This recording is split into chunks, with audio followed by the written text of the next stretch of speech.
Assalamualaikum warahmatullahi wabarakatuh.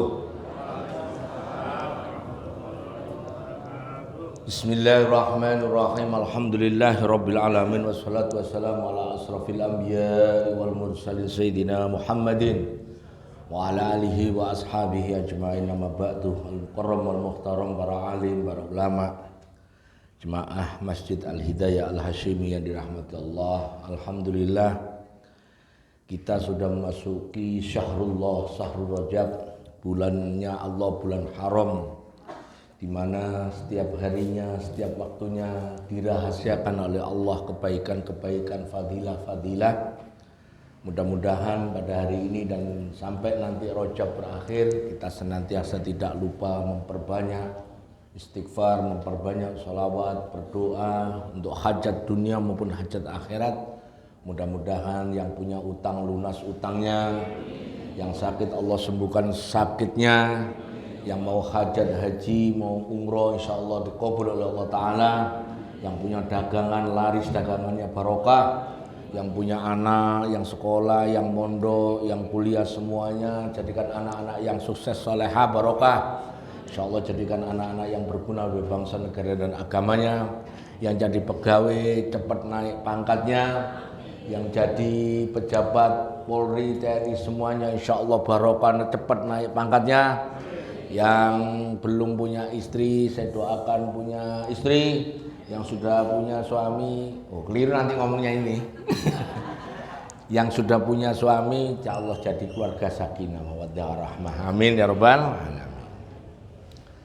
Jadi bulan Rajab itu sampean jangan sampai enggak doa. Ini bulan Rajab, bulan haram. Syukur-syukur bisa puasa. Kalau saya nih, kalau Rajab itu puasa itu 1 hari aja cukup. Saya, karena godaannya berat. Udah puasa gitu siang-siang ada yang nelpon, Gus, Starbucks. Alamat batal, gak cocok belas. Ya syukur-syukur lumayan kan, udah niat dapat setengah hari lumayan, alhamdulillah ya. Nah, materi kita hari ini pertama ngelanjutkin bab kitab Zadul Ma'ad juz 2. Kemudian juga nanti saya sampaikan terkait dengan hal-hal yang terkait dengan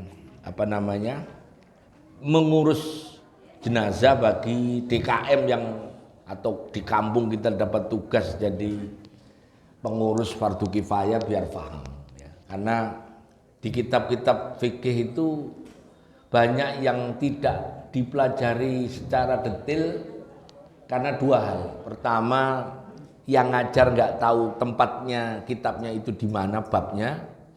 Yang kedua, kita sudah keburu memahami kebiasaan orang di kampung. Kalau ngurusin jenazah ya gini, ngurusin jenazah begini, mandiin jenazah begini. Akhirnya itu dianggap yang paling benar, yang paling pas, tapi sebenarnya ada yang perlu dikoreksi. Nah, ini nanti kita akan belajar ini supaya nanti kalau bapak ditanya, ibu ditanya itu bisa minimal ngasih masukan bahwa itu kurang tepat gitu ya. Ada apa? Iya. Insyaallah panjang umur semua. Amin ya. Itu yang pertama. Yang kedua, ngaji Zadul Ma'ad kita ini setelah saya cek per bab baru dari 7 jilid ya, baru nggak ada 2%-nya. Padahal udah setahun. Karena kita ngajinya cuma satu hadis gitu ya. Jadi kira-kira mau khatam berapa tahun ya sembuh lah ya gitu ya. Ya kira-kira ya, namanya juga ngaji. Iya. Sampean kalau mau khatam sendiri ya ngaji ke rumah saya sana nanti. Tapi ya enggak kosongan gitu kalau ke rumah ya. Ya bawa apa. Ya masa iya terus ngaji terus. Saya kan nyiapin kopi kan gitu. Niku ya gitu. Ya. Bismillahirrahmanirrahim. Bab petunjuk baginda Nabi Muhammad SAW ngurusin jenazah ya. Jadi di dalam bab ini hadis maupun riwayat yang terkait dengan mengurus jenazah itu jelas karena Rasulullah sendiri yang turun tangan ketika ada sahabat atau penduduk atau umat Islam di Madinah waktu itu yang wafat. Ya. Wa kana min hadihi sallallahu alaihi wasallam al-asyra' bi tahzizil mayyit ilallah. Disunahkan kalau ngurusin jenazah itu yang sat-set cepet, ojo ditinggal, jangan terlalu banyak mikir, jangan, pokoknya harus segera diurusin, ya, ngurusin jenazah itu. Apa aja? Mulai dari mandiin, tathir, tandif, ya, tadbib, watakfin, mulai dari mandiin, mulai dari ngafanin, mulai dari nyolatin sampai makamin itu kalau bisa cepat. Lah bagaimana Gus kalau misalnya harus nunggui keluarganya, misalnya di Kalimantan, di Sulawesi gitu? Ya nggak apa-apa. Kalau misalnya itu yang ditungguin mungkin anaknya, ahli warisnya yang dekat gitu. Tapi kalau saya saran, telepon itu yang di Kalimantan, yang di Sulawesi yang belum, mungkin masih di bandara. Kira-kira kalau kita makamkan segera sampai ridho mboten. Ya karena sebenarnya si yang di Sulawesi, di Kalimantan itu mau datengin mayit kan nggak ngefek ke mayitnya toh. Mayitnya kira-kira kalau nungguin itu hidup lagi nggak? Lah iya. Umi saya itu waktu wafat itu saya nggak sempat nengok wajah beliau. Ya karena ini pakai dalil ini. Kakak saya bilang, "Nek awakmu ridho tak makamkan Umi." Oh ya wes, nggak apa-apa. Gitu, nggak apa-apa. Jadi seperti itu. Tapi biasanya minta ditungguin, ya sampai jadi orang di kampung situ ya sampai turutin karena panitia, pengurus DKM yang ngurusin fardu kifayah itu tetap harus minta persetujuan kepada ahli waris. Ya, sampai jangan karena terus berdebat, yang bagus segera dikubur, ya jangan. Kalau dia mintanya tunggu dulu Pak, ya sampai tunggu.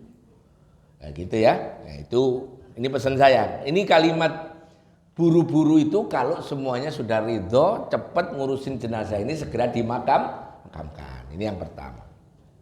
Yang kedua, teorinya begini, ini sampean harus paham. Kalau mayit itu memang segera mau dimakamkan, boleh buru-buru segera dimandiin. Tapi kalau masih nunggu orang dan lama, ndak usah dimandiin dulu. Ngerti teori ini? Karena kalau sampai segera mandiin nanti, mohon maaf, cepat busuk, bau. Ya, ini ilmu begini nih. Saya pernah ribut sama orang. Anaknya ada di Palopo. Palopo itu mana ya? Sulawesi Tengah atau Utara? Sulawesi Selatan ya. Tinggal di Geraha situ. Begitu meninggal, ini nungguin siapa Pak? Nungguin yang di Palopo Gus. Baru ke arah, oh ya saya ingat, baru ke arah Makassar mau naik pesawat. Ya udah jangan dimandiin dulu. Karena perkiraan saya nanti baru sore baru datang. Ya enggak saya mandiin. Begitu terdengar sudah terbang dan sudah mau baru saya mandiin. Saya suruh mandiin, ya enggak saya mandiin, ada timnya. Saya cuma memastikan semua prosesnya benar begitu. Apalagi yang sampai nginep, jangan dimandiin dulu. Ya. Itu ya, ini sampai catat betul. Nah, disunahkan juga memberi wewangian, mengkafani dengan kain putih. Nah, makanya masyhur ya, kalau baju yang paling bagus untuk ibadah itu warna putih. Saya itu, alhamdulillah, saya itu walaupun pakai jas, pakai kaos kadang-kadang yang Metallica, Led Zeppelin gitu ya, tapi tetap ini nggak saya tinggal. Ya, ini pesan yai saya dulu, Gus. Nanti besok-besok kalau saya dulu dikasih sorban oleh yai saya entah kemana itu. Ya, sorbannya kayak gini. Akhirnya saya nyari. Ya gunanya banyak kalau naik motor nanti untuk nutup mulut begini. Banyak gunanya. Ya, jadi pakai baju putih. Tapi kalau nggak pakai baju putih ya nggak apa-apa ya. Tapi kalau untuk kafan sunnah pakai kain warna putih. Boleh nggak kain kafan nggak warna putih? Nggak Bu, ya nggak apa-apa. Cuman nggak umum, nggak lazim. Ya. Soalnya pernah ada kejadian bencana di mana gitu, kain kafan tuh habis di toko-toko. Akhirnya dikafanin dengan kain seadanya. Ya nggak apa-apa. Ya. Kata guyonannya siapa itu? Abu Nawas dulu kan, kalau mau mati itu kalau bisa cari kain kafannya itu yang bekas saja. Ya. Karena kata Abu Nawas begitu kainnya bekas, nanti begitu dimakamkan, ditinggal 7 langkah, malaikatnya nggak nanya. Oh ini mayat lama katanya. Boleh sampean coba ya, Pak Asri boleh ya. Malaikatnya cari-cari mana katanya ada orang mati nih. Wong ini kain kafannya lama, akhirnya balik. Malaikatnya Mungkar Nakir balik. Selamat. Ya. Jadi yang tolong yang nggak sholat itu ya cari kain kafan yang lama. Yang bekas orang mati betulan. Makanya banyak kain kafan hilang itu kan gara-gara kain kafan di kuburan maksudnya. Oke. Kemudian, nah Rasulullah itu punya kebiasaan itu kalau yang disebut takziah itu dikatakan dalam riwayat ini beliau datang nemenin yang berduka cita, terus ngawasi yang nyiapin jenazah mulai dari mandiin, ngafanin, sampai mensolatin, sampai ke kuburnya. Itu kebiasaan Nabi. Nanti ada riwayat bahwa Nabi itu orang-orang yang datang ikut ngurusin, ngafanin, walaupun gak ikut ngafanin, ya ikut di situlah. Kemudian nyolatin, kemudian nganter ke kuburan, pulang dapat 2 kirot. Terus sahabat nanya, apa itu 2 kirot? 1 kirot itu gunung yang di depan. Nah, Nabi nunjuknya ke gunung yang di utara itu. Gunung apa? Uhud. Gunung Uhud itu emas, itu 1 kirot.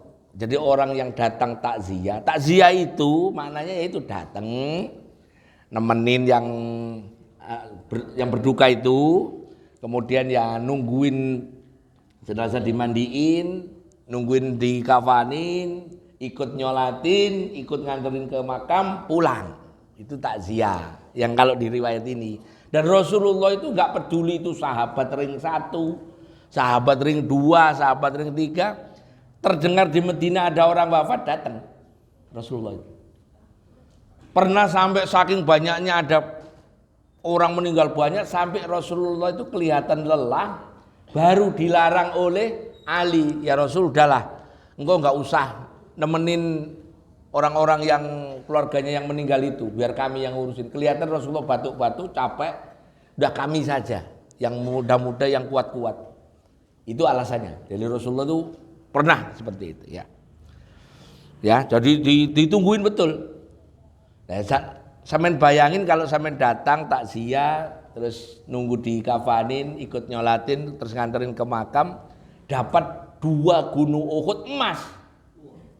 Nah, sampean pernah tahu kan teorinya ngitung berapa beratnya emas? Kalau seandainya gunung Uhud itu jadi emas. Gunung Uhud itu tingginya 600 meter. Panjangnya 1,2. 1.200 meter. Lebarnya itu 800 meter. Jadi volumenya Gunung Uhud itu 1.200 kali 800 kali 600. Itu meter kubiknya. Berapa kalau seandainya itu emas? Kalikan berat jenis emas. Berat jenis emas itu berapa per gram? Berapa sentimeter kubik per gram? Sentimeter kubiknya sampai jadiin meter, kalikan harga emas. Sekarang 1.050.000. Koro, loh saya nongkrong di depan toko emas. Saya itu kalau gak jelas saya ini orangnya kadang-kadang. Ya disuruh nganterin ke pasar ya, ujung-ujungnya istri saya nongkrong di toko emas. Maksud saya tinggal. Ya nongkrong juga nongkrong aja. Terus saya tutupin gini, topi saya begini, supaya nggak ditegur orang. Oh saya ini kan terkenal. Masalah. Gus ngapain kan gak enak. Tak tutupin kadang-kadang ya nggak pakai baju yang nyolok gitu ya, pakai kaos-kaos celana jin, kadang-kadang pakai celana training gitu biar nggak dikira ustad. Kalau dikira ustad repot. Ya makanya nanti kalau dibeliin emas, Gus tak beliin emas ya, lu kan nggak enak. Nggak usah, amplop dari Al Hidayah cukup, sama kayak gitu. Paling gitu saya. Jadi maknanya Nabi itu kalau ngurusin jenazah yang meninggal itu buru-buru, cepetan, ya, gak usah terlalu lama. Namun anehnya, walaupun beliau itu melakukannya seperti itu, pas beliau wafat malah lelet. Wafatnya Senin, dimakamkan Rebo. Lah itu yang membuat Ali bin Abi Thalib ngenes itu apa ya? Sedih. Karena orang-orang sibuk rapat di Bani Sakifah ngomongin suksesi. Nah itu bahayanya politik itu di situ sebenarnya. Ini saya nggak ngomong politik dalam arti khusus ya.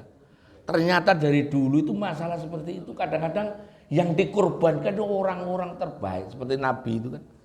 Jadi nggak diurusin. Yang di rumah itu cuma ada Aisyah, Ali bin Abi Thalib, sama Fadl. Fadl itu anaknya Abbas. Fadl ibnu Abbas. Abbas kan punya anak laki-laki namanya Abbas, itu kakaknya Abdullah, adiknya Abu Thalib. Punya anak namanya Fadl. Abu Thalib punya anak yang pertama Fakhithah, yaitu Umi Hani, kemudian punya Thayyar, Ja'far, kemudian Ali bin Abi Thalib.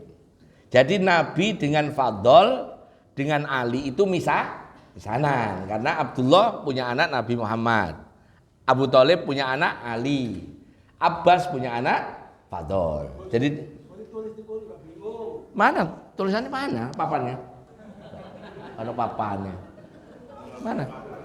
Mesti saya tuh kalau ngaji di mohon izin ini saya ngomong ke DKM. Ini kan ada kamera apa? Ini di share sini saya enak loh, masya Allah. Mana papannya? Gak ketok. Ya wes, ya apa caranya lah. Ini iso. Tapi ini enaknya kayak nonton bola sih, ini gede gini malah. Menurut saya loh ya, gak usah kayak ngaji. Iya. Ya pokoknya gitu ya, nanti tak kasih. Ya nanti tak jelasin. Nabi Muhammad itu wafat hari Senin 12 Rabiul Awal. Dimakamkan hari Rebo 14 Rabiul Awal. Berapa hari Bu? 2 malam 3 hari. 2 malam 3 hari. Padahal Nabi itu kalau ngurusin jenazah perintahnya apa? Suruh buru-buru.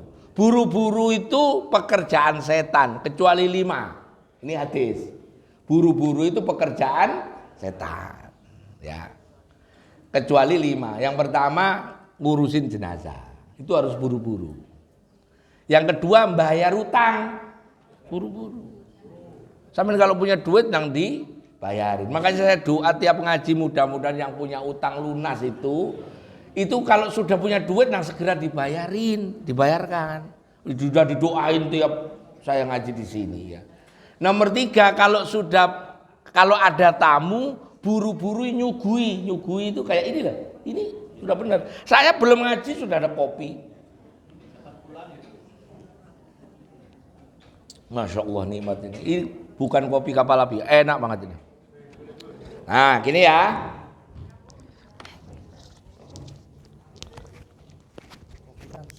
Apa? Iya, kopinya. Sorry. Mic-nya, tolong. Jadi Abdul Muthalib sampai enggak? Ya. Sampean biar paham ini. Silsilahnya Nabi biar paham nanti kalau pas Abdul Muthalib aja ya. Abdul Muthalib punya anak 10. Punya anak berapa? Nomor 1 sampai 10. Anak yang paling kecil Abdul Muthalib namanya Abdullah. Abdullah. Yang dekat di sini Abu Thalib. Yang dekat di sini Hamzah. Yang dekat di sini Abbas. Ini ada 10. Abdullah punya anak Nabi kita Muhammad. Ya.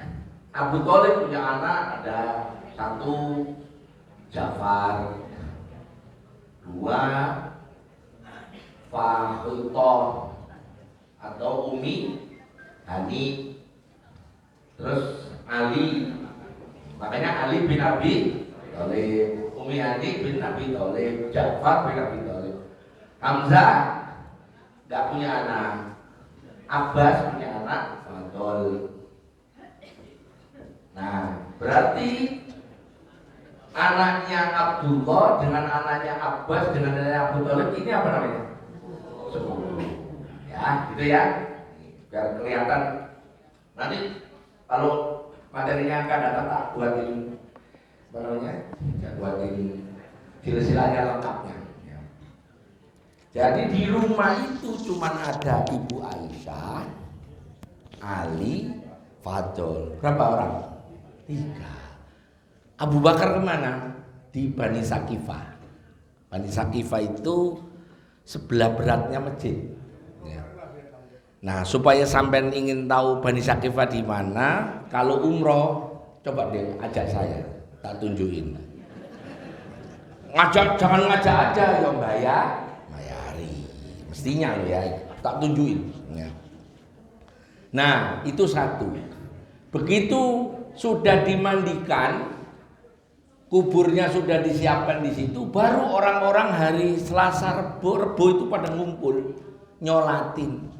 Saya nggak skip omongan politiknya, saya skip aja ya. Pokoknya jangan diomong, nanti kapan-kapan kita ngaji sejarah. Waktu nyolatin, Nabi itu kalau ngurusin jenazah di Medina, Nabi nyolatinya berjamaah.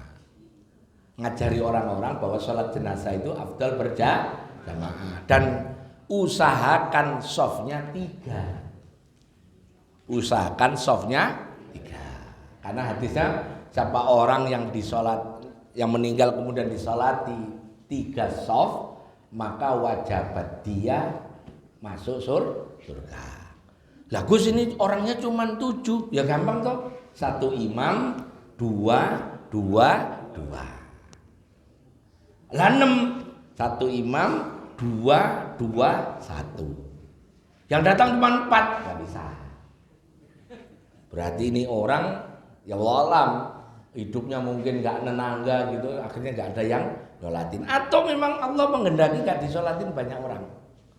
Waktu COVID kemarin banyak sahabat saya yang wafat, saya nggak bisa nyolatin karena saya nggak boleh keluar dari rumah. Ya wes. Nggak apa-apa, nggak pertanda orangnya terus jelek ya, enggak. Pokoknya kalau nyolatin usahakan 3 soft ya. Nah, Nabi wafat malah nggak ada yang nyolati berjamaah, sholatnya sendiri-sendiri. Dan itu sejarah yang catat. Akhirnya orang nyari alasan kenapa Nabi kok yang nyolatin sahabat-sahabat itu sendiri-sendiri. Rupanya bukan apa-apa, karena segen sama yang disolatin. Siapa yang disolatin? Nabi. Kalau pasang imami sok-sokan gitu, paham ya? Di depan Nabi sok-sok jadi imam gitu loh maksudnya.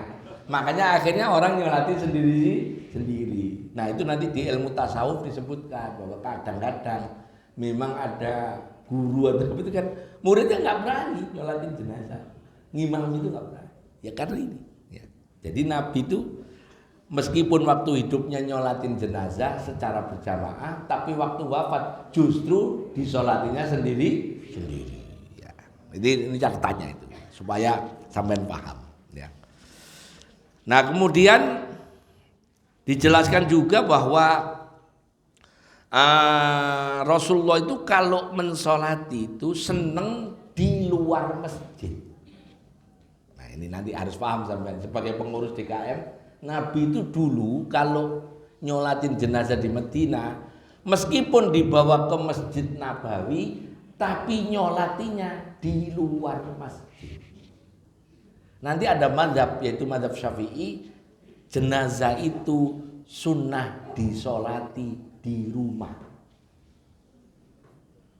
Imam Syafi'i berkata, kenapa jenazah lebih afdol disolati di rumah? Karena kata Imam Syafi'i, jenazah itu ada potensi menimbulkan najis di masjid. Saya pernah ngurusin jenazah, nyolatin tempatnya. Di mana ini sholatin? Biasanya tetap saya nanya ke yang ahli warisnya, mau disolatin di mana, Bapak Ibu, misalnya siapa? Di masjid aja Gus. Ya saya bawa ke masjid. Ya tetap nanya saya seperti prosedurnya. Kapan hari ya tahu hukum fikih disolatin di mana nih? Di rumah aja Gus. Nah berarti orangnya ini madzhab Syafi'i. Saya udah nebak si almarhum ini dulunya kunut. Yang repot kan yang hidupnya enggak, ya kadang kunut, kadang enggak. Kadang sholat subuh, kadang enggak. Nah itu nyolatinya bingung kayak gimana ini. Apa disolatin di lapangan? Nah gitu nih. Nah, ya, begitu dibawa ke masjid, maaf beliaunya ini sakit gagal ginjal, ada bekas bor-boran di sini.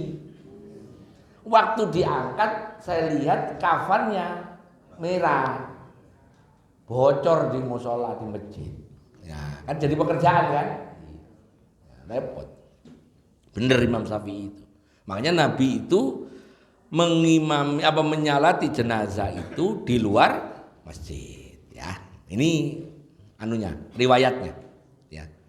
Tapi sahabat-sahabat Nabi kayak Abu Bakar, Umar disolati di masjid. Berarti nanti ada mazhab yang juga menyatakan sunnah nyolatin jenazah di masjid. Mazhabnya siapa? Hambali. Nah, gitu loh, sampai biar paham. Tapi sebagai pengurus masjid DKM harus paham. Seandainya boleh milih, kalau seandainya disolatin di masjid, pastikan jenazahnya itu nggak menimbulkan najis. Makanya dibawa sama kerandanya. Soalnya di fikih itu ada dua pendapat. Nyolatin jenazah itu menurut Syafi'i afdol ditaruh di tatakan. Tatakan coba, ditaruh di pan. Menurut madzhab Hanafi, nyolatin jenazah itu afdol digeletakke di lantai. Itu satu. Yang kedua nanti ada penjelasan ini. Nah ini ya. Nah, ada juga kebiasaan di samping diletakkan antara di atas dipan maupun di lantai, ada juga sunnahnya menyalati jenazah sebagaimana riwayat kebanyakan, dan ini ada di banyak riwayat, ngimami itu kepalanya jenazah di sebelah kirinya imam. Berarti kalau saya ngadep ke sana, kepalanya di sana. Tapi di sini, di lipo di sini, kepalanya di kanan. Bener nggak? Ya. Kalau ada orang nanya, beneran yang mana? Aslinya beneran yang di sana. Cuman nggak umum, karena nggak tahu dulu ceritanya gimana. Pokoknya aslinya kalau nyolatin jenazah itu kepalanya jenazah di sebelah kirinya imam. Pernah kejadian di Bintaro. Begitu dibawa ke masjid, DKM-nya baru ngaji. DKM-nya baru ngaji. Entah ngaji, pokoknya ngajinya persis kayak omongan saya ini. Akhirnya begitu datang, mana kepalanya? Ini taruh sana. Ahli warisnya nggak terima. Enggak, di sebelah kini.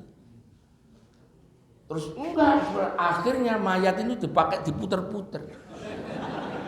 Sampai bayangin, ini mayat gak pernah ke masjid. Sekali masjid di depannya imam, udah gitu dipakai rebutan kepalanya di mana? Apa nggak stres? Stres mayatnya nggak stres. Lu jangan dikira nggak ngerti loh mayat itu ngerti. Dalam artinya mayat jambut area-area gitu. Nggak pernah ke masjid, sekali ke masjid di depannya apa nggak hebat? Hah? Hebat dableke menurut saya. Ya, begitu puter-puter gitu akhirnya ngalah ini siapa? DKM. Ya akhirnya tetap di kanan. Nggak lama kemudian saya pulang ngaji dari sini kalau nggak salah. Di jalannya di telepon kering. Saya kalau ada di handphone saya kan tertulis DKM masjid apa DKM. Ini kalau ada DKM pagi-pagi nelpon itu cuma dua kemungkinannya. Gantiin ceramah sama ngadukan masalah. Repotnya kalau ngadukan masalah saya dipanggil itu masih lumayan kan, di sana dikasih kopi, ini nelpon. Biasanya nelpon nggak saya angkat, terus ada WA, Gus tolong diangkat. Saya angkat, apa mas? Gini Gus, ini barusan ribut, kepalanya jenazah, ya tadi yang seperti ceritakan.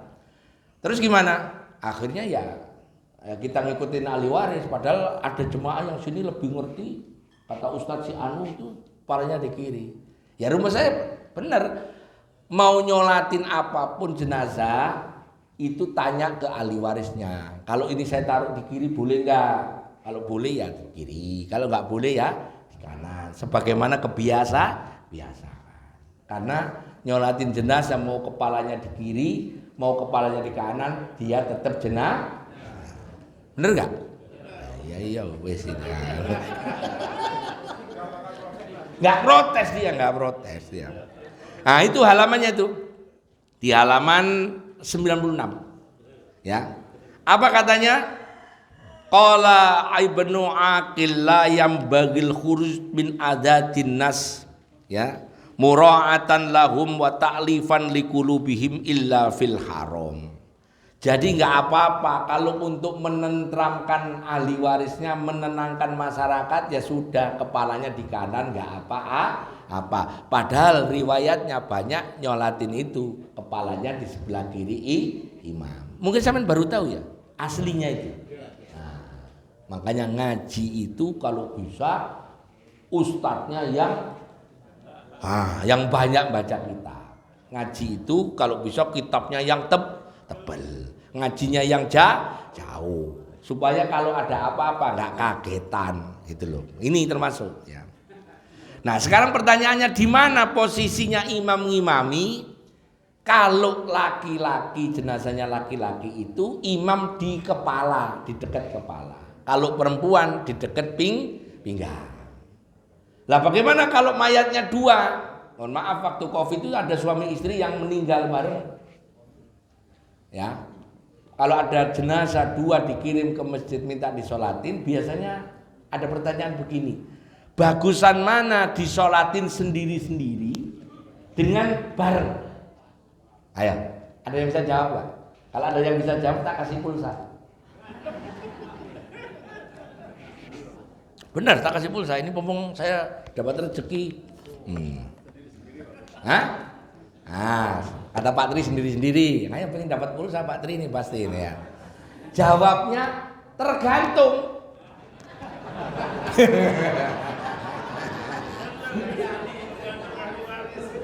Tergantung. Mana faktanya? Sampeyan cek di kitab sejarah. Waktu perang Uhud itu kan jenazahnya namanya mati syahid. Mati syahid kan nggak ada disolati. Nabi itu nguburnya sendiri-sendiri. Nah, jawabannya Pak Diri kita pakai sendiri-sendiri. Cuman caranya duluin mana mayat ini dikubur dulu dengan tidak. Nabi nanya, perang Uhud itu loh, yang makamnya di Uhud itu. Nabi nanya, orang ini sama ini banyakan mana yang hafal Quran, berapa juz? Yang dimakamkan dulu Hamzah, Sayyidina Hamzah. Habis itu nanya, ini sama ini banyakan mana? Ini yang 30 juz, duluin. Ini yang 29 juz, berikutnya. Jadi yang cuman apal kulhu falak nas terakhir. Sampai ikut perang Uhud terakhir dimakamin.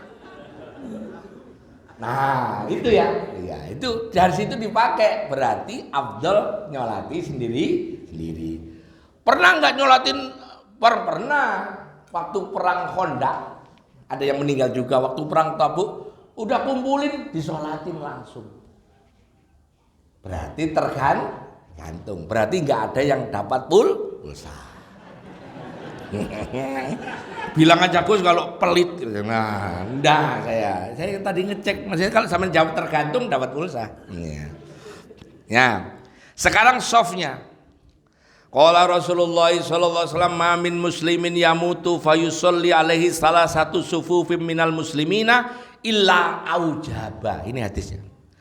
Tidak ada satu orang muslim pun yang wafat, yang meninggal kemudian muslim yang lain menyolatinya 3 saf, maka dia berhak masuk surga.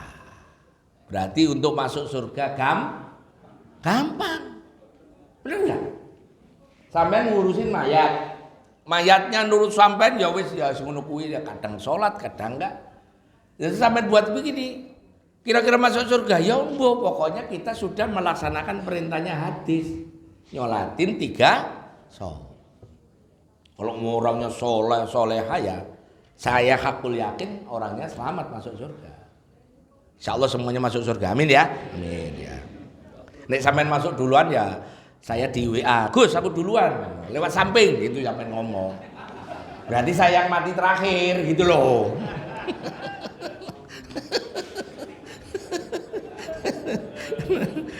Berapa 3 soft? Dan softnya sholat jenazah itu agak rapat.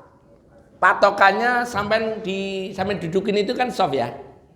Jadi kalau di sini ini 2 garis ini untuk 2 soft, kalau untuk sholat jenazah isinya 3. Ini. Berarti 1 tengah sama 1. Inilah yang soft. Berarti lebih rapat. Kenapa kok lebih rapat? Karena nggak ada rukuk, nggak ada sujud. Nah kalau sholat biasa kenapa kok agak panjang? Ya karena itu jaraknya soft itu supaya nyaman ketika sujud. Ya. Nah ini saya cerita ini cerita saya zaman sekolah dulu. Saya dulu ada mata kuliah namanya kuliah kerja nyata. Ya. Di Lamongan saya kuliah kerja nyatanya.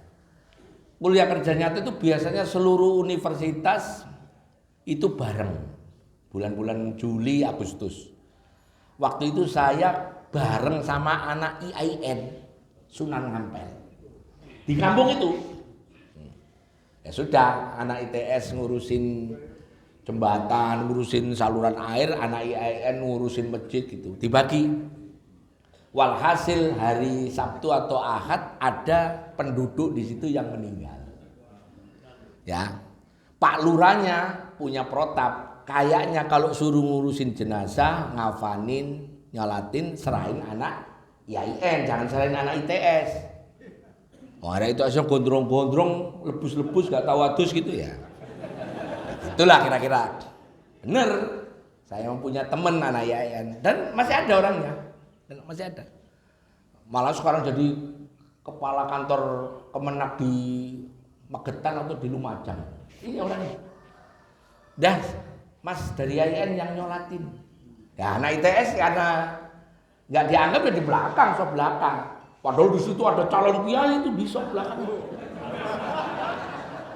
Di belakang tuh ada calon kiai. Nama belakangnya Arifin. Padahal ada gitu.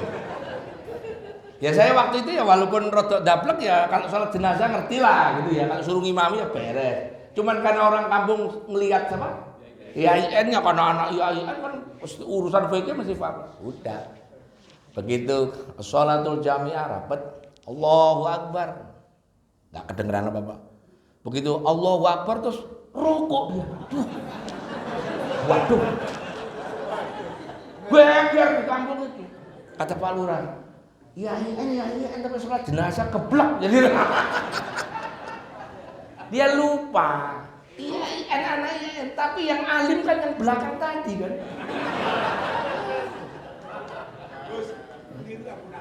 Hah? Iya. Itu Pak, itu sampai anak IAIN itu, aduh kalian ini kayaknya sekolah nggak lulus ya. Sholat jenazah pakai ruku. Nah itu berarti kadang-kadang orang itu ya kelihatannya alim, tapi kadang-kadang ketika suruh ngelaksanain sesuatu kadang-kadang nggak tahu. Mestinya dia ngomong, Pak, saya nggak mau ngimami karena saya belum pernah nyolatin jenazah. Malah ngomong gitu kan nggak apa-apa. Serahin yang itu loh anak ITS yang celana jinnya bolong itu. Nah, dia kan kenal saya, dia tahu saya santri tahu dia. Cuman ya orang kampung nunjuk dia ya wes. Ya, tapi ya nggak apa-apa juga. Saya punya pengalaman akhirnya ya. Diimami sholat jenazah pakai ruku. Berikutnya, nah ini. Berikutnya, bagaimana kalau ada sop perempuan? Bahwa perempuan itu tetap boleh nyolatin jenazah. Siapa buktinya? Dulu Nabi itu ngimamin anaknya Tolha.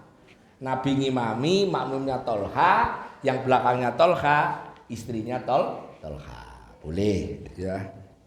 Sekarang pertanyaannya, posisi tangan mayat ketika dikafani. Ini pernah kejadian di kampung saya situ, di Pondok Serut, Serpong Utara. Jadi orang kampung situ itu punya kebiasaan kalau mau mengkafani itu kebalikannya sholat. Ya, kalau sholat kan begini ya, yang kiri ditutup yang kanan.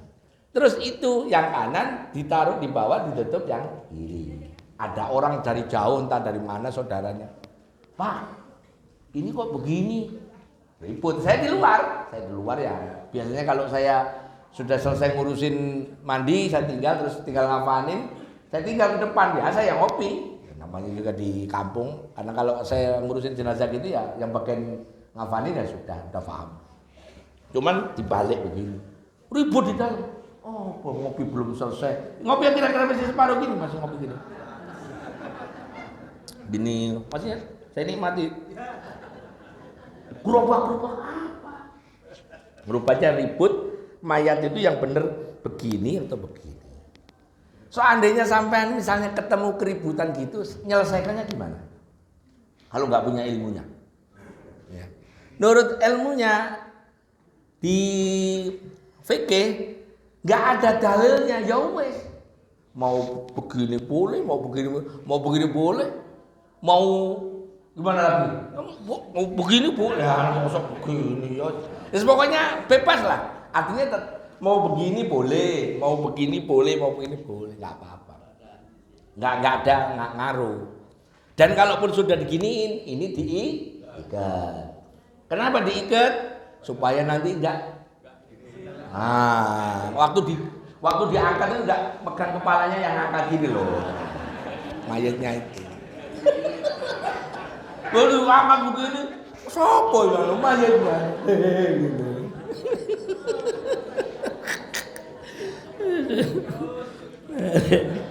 Nah, clear ya. Jadi kalau besok ada ribut, biarin ya, biarin aja. Sekarang cara ngiringkan jenazah di depan apa di belakangnya keranda? Nah, ini pertanyaan. Ini jenazah sudah selesai, sudah dimasukkan apa? Keranda. Terus kerandanya dipikul ke sana atau masukin mobil lah. Nah pertanyaannya, yang ngiringkan jenazah itu di belakangnya mobil ambulan itu atau keranda atau di depannya? Jawabannya ini jawabannya. Nurut madzhab Hanafi afdol di belakang. Nurut madzhab Syafi'i, Maliki, Hambali afdol di depan. Nah udah jawabannya itu. Dua-duanya boleh. Sama dengan ngiringi pengantin. Kalau pengantin itu menurut Syafi'i afdal kita ngiringi di belakang. Jadi kalau mau ngapalin fikih ini gampang. Ngiringi jenazah sama ngiringi kemanten kebalikannya. Kalau ngiringi pengantin di madzhab Syafi'i itu yang ngiringi di belakang, pengantinnya di depan. Kenapa? Karena yang depan ada yang nyoting. Lah kalau sampai di depan ketutupan pengantinnya. Dia udah bayar untuk wajahnya sampai yang buruk-buruk itu ngarep kamera ini ya, gak gelem lah ya. Yang di belakang. Enggak, itu fikih, bukan itu alasannya, bukan. Kalau jenazahnya di depan, yang ngiringi di depan, jenazahnya di belakang. Gitu ya, ilmunya udah dapat ini. Nah, afdol ngiringkan jenazah menuju kuburan itu jalan kaki. Hadisnya. Padahal ke San Diego dari sini, apa nggak sengkleh sih gile? San Diego terus sebelahnya ada Al Azhar ya, Al Azhar dari sini ya.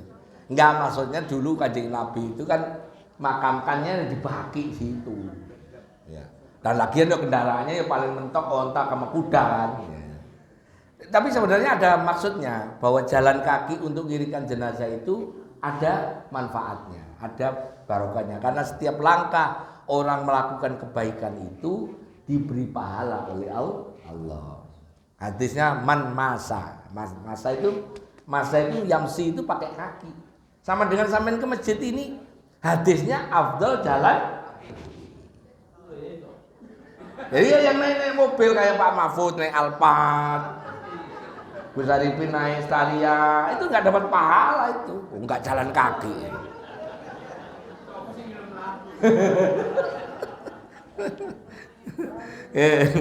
Terus masih ada pertanyaan ada.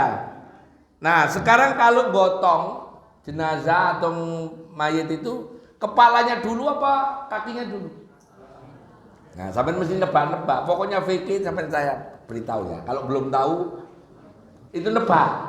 Menurut saya gitu. Tapi nanti ada penjelasannya.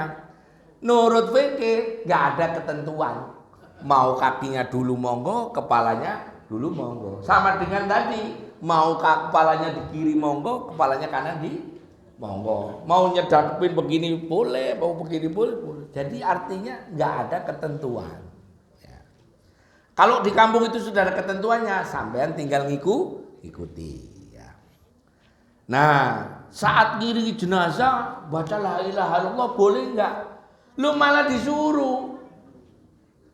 Saya tuh pas gitu ada waktu itu di Geraha di sana Bintaro. Waktu ngiringan jenazah, teman-teman lain baca la ilaha illallah, rupanya ada keluarganya yang nggak suka. Ya biasalah ya kelompok-kelompok itu. Iya, ya kira-kira gitu lah. Tambah tak kenceng, biarin aja, marah-marah deh. Siapa suruh ngurusin begono? Dia sendiri nggak bisa nganterin jenazah bapaknya. Giliran saya la ilaha illallah dimarah-marahin. Akhirnya sampai kuburan saya tanya, ini jadi dikubur nggak? Lah iya loh, jemaah saya udah ngangkat, masuk ambulan nganterin, udah dianya tinggal jalan doang. Kok kita didalil-dalili, yang dikiranya yang diomongin itu bukan ustaz apa? Soalnya saya nggak pakai, saya nggak pakai sorban begini. Saya kalau ngurusin jenazah pakai celana jeans, ya kaosnya ya Metallica, begitu kan ya. Tapi ya alim. Ngerti baik. Nah, makanya sampai sana ini gimana ini dikubur nggak? Ya dikubur Ustaz. Ditalkin nggak? Nggak usah. Diadani nggak? Nggak usah. Akhirnya udah kubur. Begitu sudah tinggal. Apa mau kapan? Kayak ngubur kucing bersih. Padahal kita kan udah baik ya, nganterin, mau didoain ya kan itu doanya orang-orang yang alim soleh. Alasannya nalkin nggak ada dalilnya, ngadanin nggak ada dalilnya. Ya akhirnya saya kubur saya tinggal. Kebetulan pas ya mau sepedaan waktu itu ya saya tinggal. Ya doain. Cuma saya terus, Gus kok gak didoain? Keluarganya nggak boleh doain sendiri. Nah, kayak saya kan gitu orangnya. Nah, terus kalau bawa jenazah usahakan agak cepat karena tadi di awal buru-buru itu. Nah, itu ringkesannya ya. Ringkesannya di halaman 99. Pertama, posisi kepala di kiri atau di kanan. Nah, nomor 2, sholat jenazah itu tidak perlu baca doa iftitah. Kata Hanafi perlu. Kalau di mazhab Syafi'i nomor 3 itu semua takbir ngangkat tangan. Allahu Akbar kayak sholat hari raya. Kalau Hanafi Allahu Akbarnya hanya sekali. Apakah Fatihahnya dikeraskan atau jahar? Kata mazhab 4 bacaannya sir, takbirnya jahar. Tapi di Hambali takbirnya sir. Tapi menurut riwayat kalau dia ngimami jahar, berarti ini nggak ada masalah. Baca Al-Fatihah setelah takbir pertama. Maliki itu kalau nyolatin itu nggak usah baca Al-Fatihah. Fatihahnya sir ya, nggak usah dikerasin. Kalau di mazhab Syafi'i rukun. Jadi niat Fatihahnya itu kalau di mazhab Maliki sama Hambali, Hanafi bukan niat baca Al-Fatihah tapi niat sebagai doa. Jadi Fatihah di situ kalau di mazhab Hanafi sebagai doa. Kalau di Syafi'i itu sebagai bacaan sholat. Ini sampeyan biar paham. Baca sholawat di Syafi'i sunnah, wajib, rukun sama Hambali. Di Maliki sunnah, Di Hanafi sunnah. Artinya kalau di mazhab Maliki Hanafi nggak baca sholawat nggak apa-apa. Takbir 3 4 doa khusus mazhab Hambali, doa 3 dan 4 dijadikan satu di takbir ketiga. Makanya sampai kalau sholat di Masjid Nabawi takbir ketiga lama. Terus berdoa Allahu Akbar langsung Assalamualaikum, karena doa di takbir terakhir nggak ada, tinggal salam. Ini supaya sampai paham. Nyolatin jenazah menurut mazhab menurut mazhab tadi saya kebalik ya. Di Syafi'i itu malah sunnah, sorry. Di mazhab Hanafi Maliki makruh ya. Di mazhab Hambali mubah. Sholat jenazah dikerjakan di waktu terlarang boleh, kayak habis subuh, habis asar boleh, karena sholat ada sebab. Jenazah diletakkan di tanah atau di atas. Nah, bagusnya kalau mazhab Syafi'i ditaruh di atas penopang, di keranda atau kalau di Hanafi bagusnya digeletakkan di tanah atau di lantai. Bagaimana hukum nyolati jenazah yang sudah dikubur? Boleh ya. Orang nyolati jenazah nggak boleh dikubur. Ya. Nah, orang nyolati jenazah nggak boleh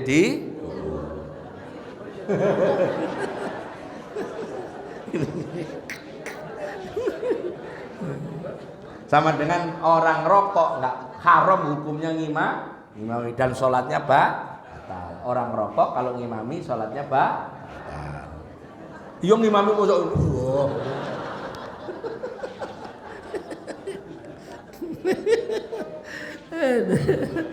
Nah, siapa yang paling berhak ngimami? Nah, ini perlu saya ajari. Orang yang paling berhak ngimami adalah sultan. Kalau di kampung itu ada Pak Lurah, yang ngimami Pak Lurah. Iya. Pokoknya urutannya gitu. Kalau Pak Lurah nggak ada, RW. Kalau Pak Komandan, kalau di kesatuannya yang imamnya adalah kepala satuan. Ya kalau di Koramil ya danremnya, kalau di Kodim dandimnya, kalau di Kodam ya pangdamnya. Kalau di Indonesia ya panglima TNI-nya. Betul itu. Dulu semua sahabat Nabi itu yang imami siapa? Nabi. Berarti sampean minimal ngerti nyolatin jenazah. Jangan kayak anak IAIN tadi. Iya. Minimal kayak anak ITS yang belakang tadi, yang alim itu ya orangnya ya. Nomor 2 siapa? Keluarganya. Ya, makanya saya kalau diundang untuk Imam Gus yang imami, RW-nya ada nggak? Ada. Sampean yang imam. Jangan Gus, sampean. Kok Gus nggak mau? Aku kesini nggak di apa-apa, cuma datang kok. Kecuali ada ceramah gitu baru saya yang imami. Kan amplopnya beda. Nah. Nggak, alasannya ini saya nggak ngomong itu. Ya. Keluarganya, anaknya, keluarganya, pamannya bebas, saudaranya, pokoknya keluarganya. Nomor 3 kalau sultannya nggak ada, keluarganya nggak mampu, baru DKM, gitu loh. Baru yang alim di situ, ya. Kemudian orang yang mati bunuh diri apa perlu disolatin? Perlu, ya. Tetap sholatin. Teroris, ya kalau di mazhab Hanafi nggak perlu, karena bugot. Koruptor, pencuri, dia disolatin. Waktu mati masih dulunya Islam kok. Ya, rumusnya sederhana. Bunuh diri, dia disolatin. Cuman di mazhab Syafi'i kalau bunuh diri, bugot, afdol tidak disolatin. Maksudnya nggak disolatin, jangan sampai imam, sultan, orang-orang yang terpandang ilmu agamanya jangan ikut nyolatin. Biar disolatin oleh orang-orang awam. Ya, itu. Dulu Pak D saya itu ada orang meninggal di kampung. Terus Pak D saya tahu ilmu ini. Mestinya beliau Pak D saya itu nggak boleh ngimami. Tapi karena diminta datang. Waktu wudhu dipanggilin orang-orang. Hei, nanti niatnya seperti niat sholat saya ya. Nggih, Kyai. Udah. Begitu Pak D, saya nyolatin di rumah. Begitu makmumnya pokoknya saya niat sholat jenazah menurut niatnya imam. Allahu Akbar. Begitu. Ya, itu boleh. Sampeyan kalau nggak tahu jenazahnya yang di depan itu perempuan, apa laki-laki terus ikut sholat jenazah. Saya niat sholat jenazah nurut niatnya sholatnya imam. Allahu Akbar. Itu sah. Karena sampeyan kan nggak tahu. Karena aslinya usolli ala hadal mayit atau usolli ala hadil mayit. Mayit tadi kan gitu kan. Kalau jenazah perempuan ala hadil mayit tadi, kalau laki-laki ala hadil mayit. Kan nggak tahu tuh karena masjidnya gede, ya udah saya niat sholat seperti niatnya imam. Begitu Pak D saya selesai, bapak saya nanya. Bapak saya kan manggil Pak D saya, Mas, kok apa nanti kok nyolatin? Wah, aku nyolatin goib bapak. Jadi Pak D saya nggak niat nyolatin, tapi niatin bapak, berarti mbah saya. Itu pinternya Pak D. Ya, akhirnya nurun ke cucunya ya kayak saya ini. Ya. Karena sangat ilmu saya ke beliau, ya, Kiai Najmuddin, bin Kiai Abdul Muid. Ya. Terus hukum nyolat, udah selesai sampai sini. Dah, silakan kalau ada yang bertanya, monggo.